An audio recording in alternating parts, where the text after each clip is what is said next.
Hey guys, this is Mr. Breen, and in this video I'll be talking about macroeconomics.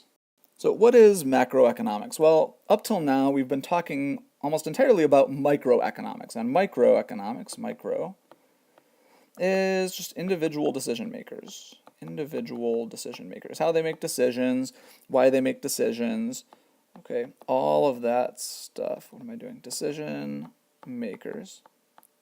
Okay, and like individuals or companies or businesses, for macro instead, we're going to talk about large groups of decision makers, which adds a level of complexity. Large groups. So oftentimes we're going to be talking about governments, or just groups of people that are governed by one government, so a country or a state or something like that. Now, whenever we talk about macroeconomics, the idea of aggregation is really, really important, okay? When we're talking about individual decision makers, it's sort of easy to measure a lot about what they do and a lot about what they want. We could measure it in terms of utils or in terms of dollars of profit or of income or something like that. It's a lot harder to measure everyone altogether. Some of our attempts to do this include inflation, or in general the price level, because the economy doesn't have one price. It's a collection of lots of different prices that move up and down due to lots of different independent factors. But there are certain times when there's a general increase in prices, which we'll call inflation, and there's its opposite, deflation. There's also income. So for personal income, we usually just think in terms of dollars that you earn at work, but then income of everyone all added together is GDP.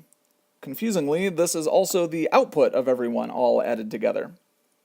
Sometimes GDP will rise because maybe the majority of people had their income go up or their production go up, but just because GDP goes up doesn't mean that every single person is well off or better off than they used to be.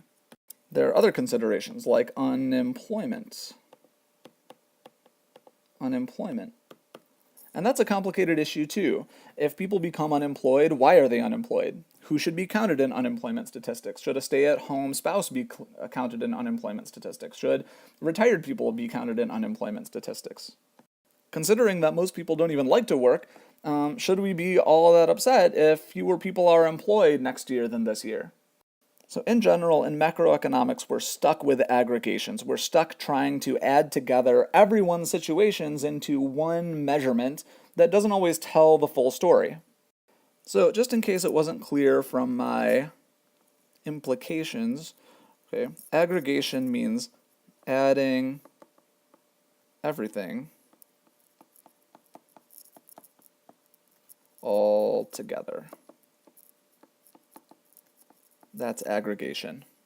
Finally, a lot of macroeconomics, because it deals with large groups of decision makers, when we're talking about policy or what should be done or what might be done or the effects of what is done, okay, we're going to be talking about government policy and not the policy of any individual person or corporation, because those are all sort of smaller parts of a much bigger whole. So when we're talking about government policy, we're going to talk a lot about taxes and government spending, and central banks and the interest rates that they set, and lots of different things like that. Or how governments deal with depression or just simple unemployment,